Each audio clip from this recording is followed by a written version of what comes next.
بسم الله الرحمن الرحيم. إياك نعبد وإياك نستعين.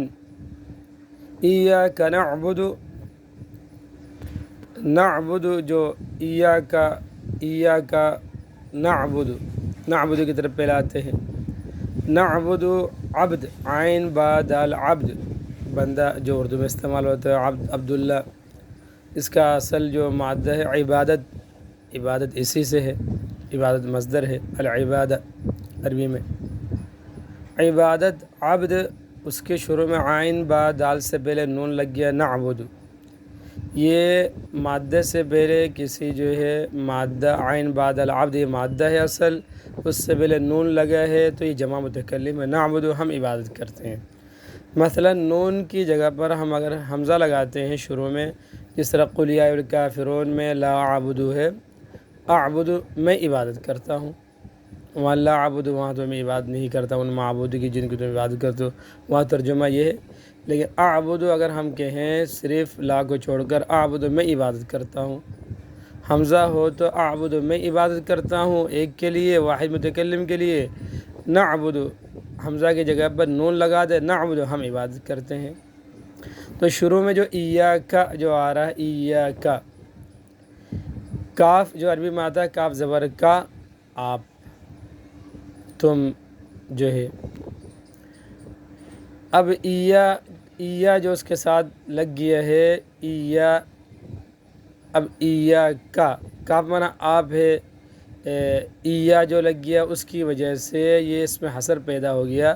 نعبد یہ ہونا اس طرح چاہیے, اگر اس طرح ہوتا, ہونا اس طرح نہیں چاہیے, اگر اس طرح ہوتا نعبد کا کاف کو آخر میں ہم لگا دے نعبد کا ہم عبادت کرتے ہیں آپ کی. ترجمہ اس وقت یہ بنتا. اب اس کو شروع میں لانے کی وجہ سے ایاکا کا نعبد نہیں ہوگا, بس الگ شروع میں آ گیا تو ایا اس کے ساتھ لگتا ہے. ایاکا نعبد, ایاکا نعبد, نعبد معنی ہم عبادت کرتے ہیں. ایاکا جو شروع میں آ گیا اس کے معنی ہوگا ہم آپ ہی کی عبادت کرتے ہیں. اس کو شروع میں لانے کی وجہ سے اس میں حصر پیدا ہو جائے گا. ترتیب اگر اس طرح ہوتی نعبد کا, نعبد فعل ہے, نعبد نون, ہم جو ہے وہ فاعل ہے, کاف مفعول ہے. ترتیب تو اس طرح ہی ہوا کرتی ہے جملے کی, ہم عبادت کرتے ہیں آپ کی, اس کو ترجمہ بنتا ہے. اس کو ترتیب کو بدلنے کی وجہ سے ترجمہ اس کا بن جاتا ہے ایاک نعبد ہم آپ ہی کی عبادت کرتے ہیں. واو معنی اور, وایاک نستعین واو جو آ رہا وا زبر وا, اور ہم آپ ہی عبادت کرتے ہیں. اور ایاک نستعین وایاک نستعین واو کو ہم واو کا ترجمہ ہم نے کر لیا. ایاک نستعین, ایاک وہی وہاں جو باتیں ہوئی ایاک نعبد یہاں بھی ہے, یہ اس میں حصر پیدا ہوتا ہے. نستعین الاستعانہ مدد طلب کرنا, مدد چاہنا. الاستعانہ مدد چاہنا, اس کا اصل جو مادہ عون عین واو نون عون مدد. تو اس میں الاستعانہ جب حروف اس میں بڑھ جاتا ہے باب استفعال میں چلا جاتا ہے, حروف کا اضافہ ہو جاتا ہے, تو اس میں ترجمہ ہو جائے گا مدد طلب کرنا. عون معنی مدد کرنا.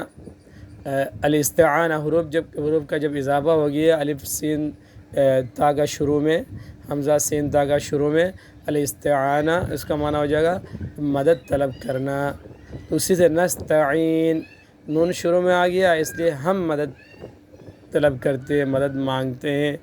نعبد میں نون آ گیا تو ہم عبادت کرتے ہیں.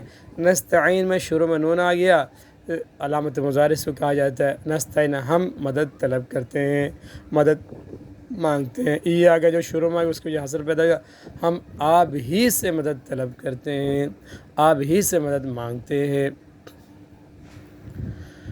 اگلی آیت ہے اہدنا الصراط المستقیم. اہدنا الصراط المستقیم,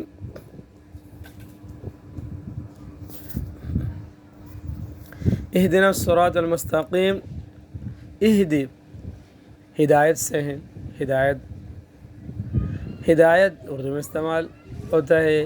ہدایت کا یہ لفظ ہدایت سے ہا دال یا ہدایت, ہدیون ہدایت مصدر ہے ہدیون. اہدی اسی سے اہدی یہ امر ہے، تو ہمیں ہدایت دے، تو ہمیں ہدایت دے، اہدی امر کا صیغہ ہے، واحد حاضر کا صیغہ، اہدی تو ہمیں ہدایت دے۔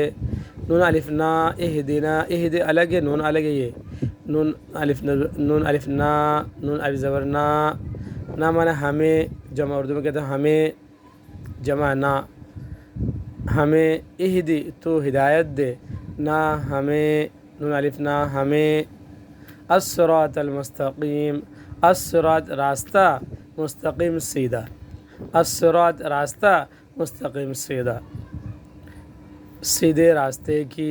تو اردو میں سیدھا ترجمہ پہلے ہو جائے گا، راستہ کا ترجمہ بعد میں۔ عربی کی ترتیب ہے الصراط موصوف پہلے، مستقیم صفت بعد میں۔